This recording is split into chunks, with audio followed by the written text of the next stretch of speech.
esta pedra eu irei construir a minha igreja, e as portas do inferno não irão derrotar. Aleluia, aleluia, aleluia.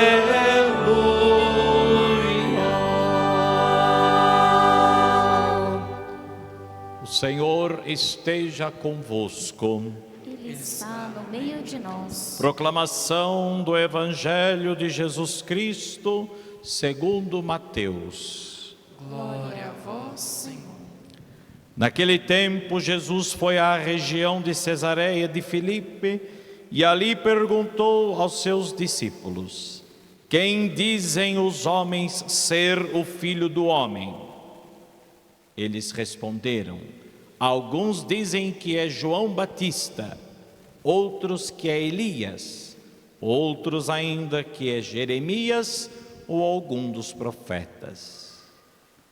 Então Jesus lhes perguntou: e vós, quem dizeis que eu sou? Simão Pedro respondeu: tu és o Messias, o Filho do Deus vivo. Respondendo, Jesus lhe disse: feliz és tu, Simão, filho de Jonas, porque não foi um ser humano que te revelou isso, mas o meu Pai que está no céu.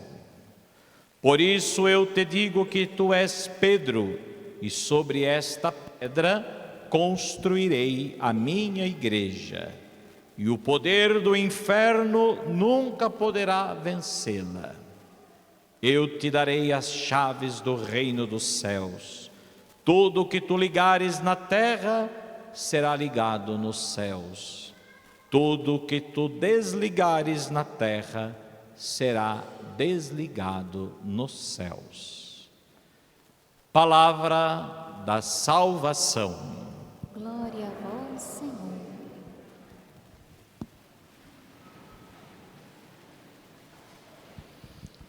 Estimados irmãos, nós celebramos hoje esta grande solenidade dos apóstolos São Pedro e São Paulo. Celebramos, na verdade, o martírio de São Pedro e São Paulo, por isso usamos o vermelho, pois celebramos justamente a morte destes dois grandes apóstolos que foram mortos muito próximos um do outro, e também os dois também foram sepultados muito próximos um do outro na cidade de Roma. Pedro, sobre a qual a Basílica de São Pedro hoje está construída, e também Paulo, para fora de Roma.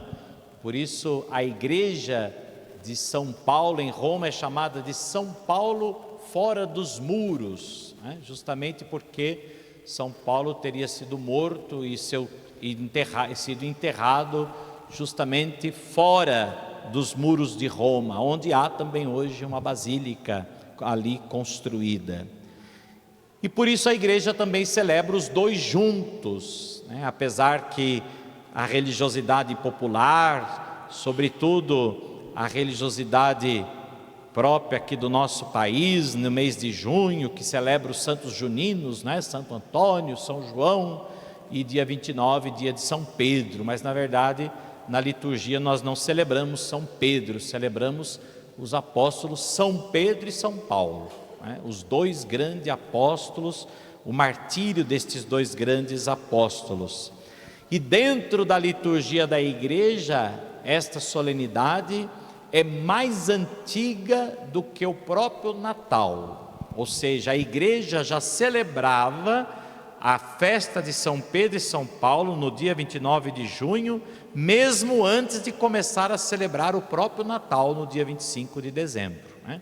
A solenidade de São Pedro e São Paulo começou a ser celebrada na igreja já no século III, e o Natal foi um século depois que a igreja começou a celebrar na liturgia. Portanto, a festa de hoje é mais antiga na liturgia do que a própria festa do Natal. A igreja sempre venerou, desde os primeiros discípulos de Jesus, os primeiros cristãos, a igreja sempre venerou estes dois grandes apóstolos como justamente duas colunas sobre a qual se dá o fundamento da igreja de Jesus Cristo, que é a igreja católica.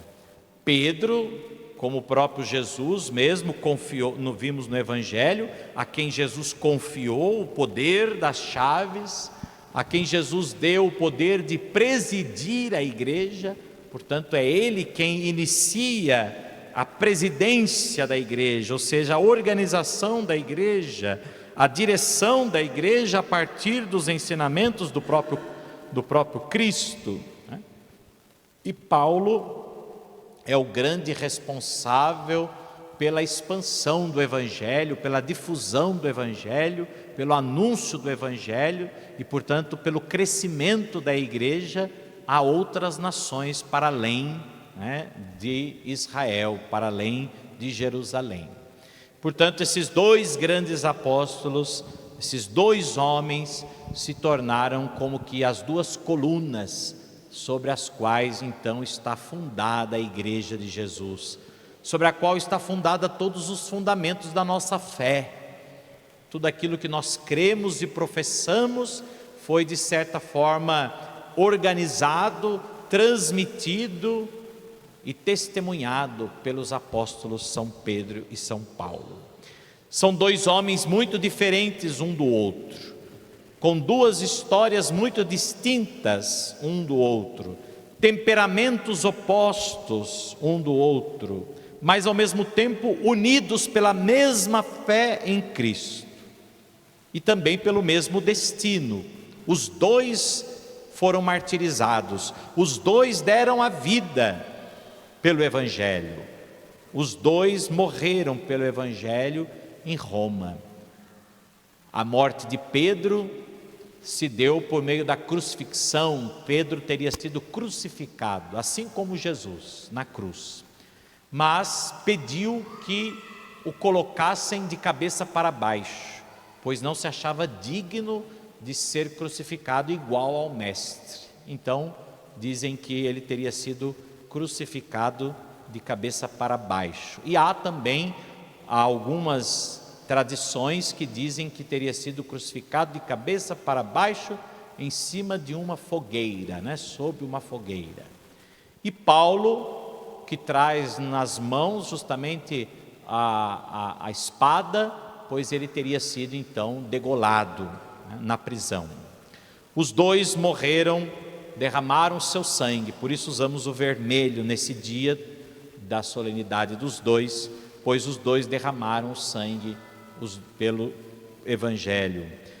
Pedro era pescador, simples, mas ao mesmo tempo impulsivo. Paulo já era culto, era fariseu, portanto conhecedor de todas as leis, um homem culto, mas também perseguidor dos cristãos, antes de se converter, e depois converteu-se para Jesus e se tornou o grande difusor do Evangelho. Portanto, meus irmãos, ao celebrar essa festa dos dois apóstolos, Pedro e Paulo, vemos que Deus não escolheu homens perfeitos para fundar a sua igreja, mas pelo contrário, escolheu homens disponíveis, homens frágeis, mas disponíveis para serem transformados pela graça. E Cristo até hoje continua construindo a sua igreja com pessoas frágeis, mas que ao mesmo tempo se deixam conduzir por Ele.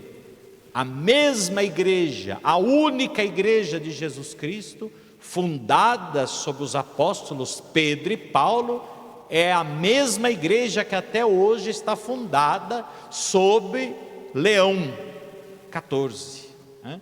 E o colégio episcopal, o colégio dos bispos. Portanto, a Igreja Católica é a única igreja que mantém até hoje a sua sucessão apostólica. Portanto, se nós formos ver pela realidade da própria história, é impossível negar, né? É impossível negar a transmissão da igreja, ou a sucessão da igreja, a continuidade da igreja.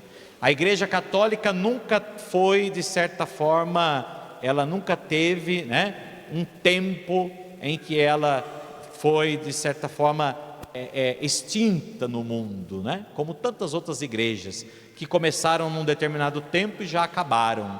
Até impérios que já tiveram seu início e seu fim.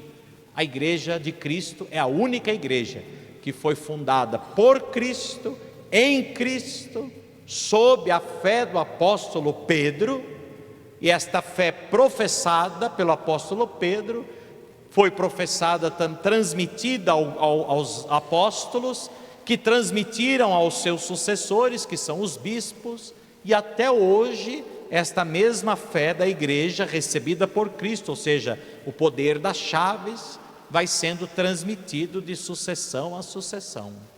Então, se nós formos olhar por uma linha histórica, né, nós vamos ver Pedro e chegaremos até o Papa Leão XIV, né, hoje o sumo pontífice, sucessor legítimo do apóstolo São Pedro.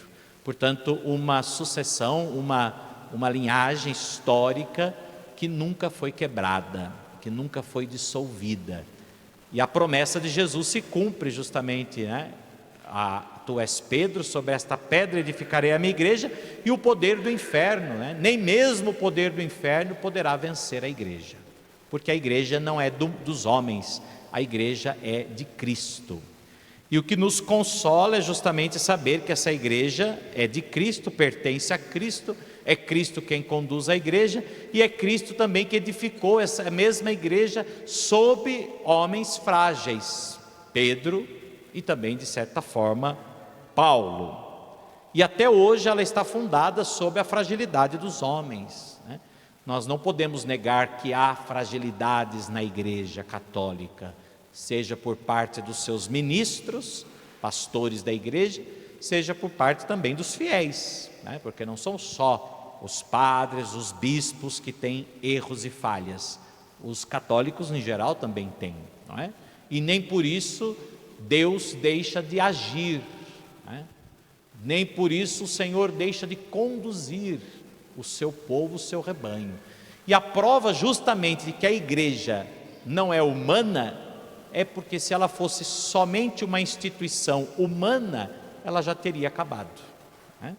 Nenhuma instituição, por maior que seja, por mais forte que seja, nenhuma instituição humana seria mantida por mais de 2000 anos. É impossível, humanamente falando, é impossível que uma tradição se mantenha por mais de 2000 anos, né? Por isso a Igreja Católica se mantém, porque ela é a Igreja de Cristo, né? Ela é uma igreja fundada pelo próprio Cristo, ela é uma igreja também, de certa forma, visível na pessoa do Papa, na pessoa dos bispos, dos presbíteros, dos pastores da igreja e também do povo batizado, mas também ela é uma igreja mística, ou seja, invisível. É o corpo de Cristo, do qual ele é a cabeça, é Cristo a cabeça da igreja. Por isso a igreja só vai se dissolver quando a cabeça, né, se perder, e isso é impossível. Por isso, se Cristo é a cabeça, os seus membros jamais se dissolverão. Os membros podem até se afastar da cabeça, mas os membros só se perdem se a cabeça se perder, né? Portanto, a igreja prevalecerá, como já prevaleceu até hoje, por séculos e séculos, milênios, 2 milênios, a igreja prevalecerá, porque a igreja tem seu fundamento no mundo, mas está para além do mundo. A igreja tem seu fundamento no tempo, mas está para além do tempo. E a figura dos apóstolos, então, São Pedro e São Paulo, elas mostram para nós justamente essa solidez da igreja, ou melhor, a fé dos apóstolos Pedro e Paulo. Por isso a igreja não foi fundada sobre a pessoa de Pedro, mas sobre a fé de Pedro, né? Quando Pedro professou a sua fé, dizendo: tu és o Cristo, tu és o Filho de Deus. Essa é a grande verdade de fé, e é isso que salva. O que é que salva? Jesus disse: quem crê em mim será salvo. Então, quem crê que Jesus é Senhor, será salvo. E quando Pedro diz: tu és o Senhor, e pregou isso, viveu isso e morreu por isso, então Jesus diz: é sobre ti que eu vou edificar essa igreja, sobre a tua fé, não sobre a tua pessoa, porque Pedro foi imperfeito também. Pedro também teve a sua fragilidade, pois professou a fé em Jesus e depois negou Jesus 3 vezes. Mas depois de ter negado Jesus, se arrependeu e de certa forma continuou amando Jesus, nunca mais negou Jesus, mesmo depois de ter negado Jesus, se arrependeu e continuou servindo a Jesus, a ponto de morrer por Ele, de dar a vida por Ele, ser martirizado por Ele. Por isso, Jesus funda a sua igreja sobre a fé do apóstolo Pedro, e também assim a fé do apóstolo Paulo, que difundiu essa mesma fé pelo mundo inteiro. Alguém que foi perseguidor dos cristãos, se converteu pela fé, e se tornou justamente o grande anunciador da fé, o grande pregador da fé. Por isso, meus irmãos, ao celebrar hoje a festa de São Pedro e São Paulo, somos convidados a permanecer firmes na fé. Porém, permanecer firmes na fé não é somente numa ideia, não é somente na vontade, no sentimento, mas na realidade concreta em que essa fé se manifesta. E aonde que a fé se manifesta concretamente? Na igreja. Por isso, em comunhão com a igreja. Não é impossível dizer que você tem fé sem a igreja, porque é da igreja que nós recebemos a fé, é na igreja que nós professamos a fé, é pela igreja que nós alimentamos a nossa fé.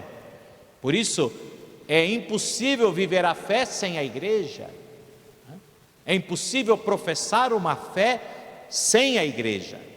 A fé se professa com a igreja, na unidade da igreja, e por isso é que nós precisamos nos manter unidos na fé e unidos na igreja. Ao celebrarmos também hoje, nesta solenidade dos apóstolos São Pedro e São Paulo, o dia do Papa, nós celebramos justamente essa unidade, porque quem é o Papa? O Papa não é só uma pessoa, o Papa para nós é um sinal visível da unidade de toda a igreja.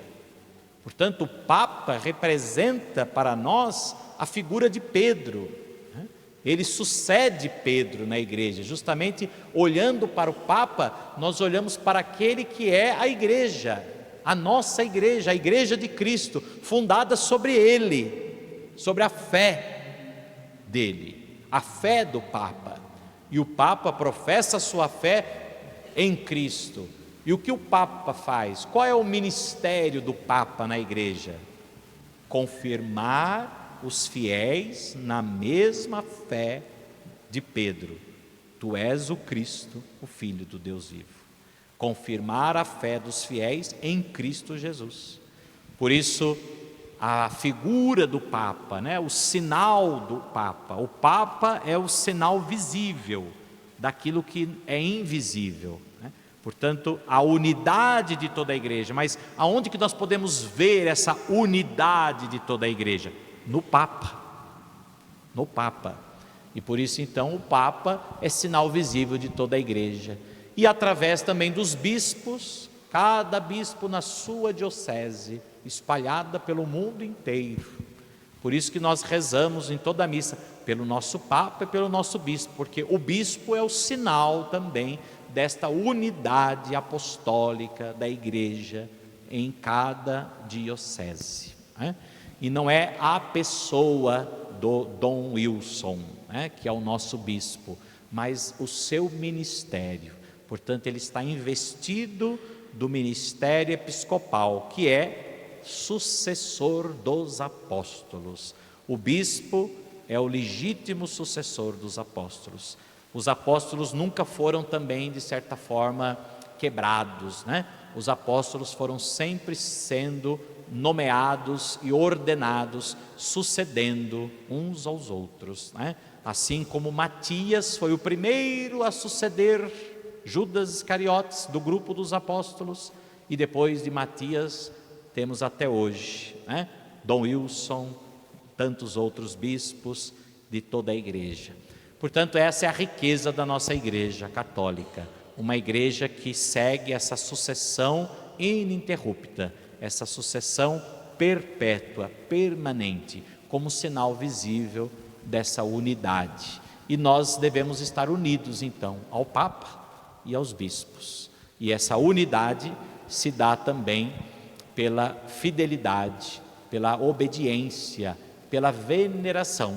Nós não veneramos o Papa como santo, no sentido dos santos que nós temos na igreja, mas o veneramos justamente pelo sinal que ele nos representa, né? Por isso chamamos de Santo Padre, porque ele é sinal justamente desta fé, ele é sinal dessa santidade de toda a igreja que está fundada em Cristo Jesus.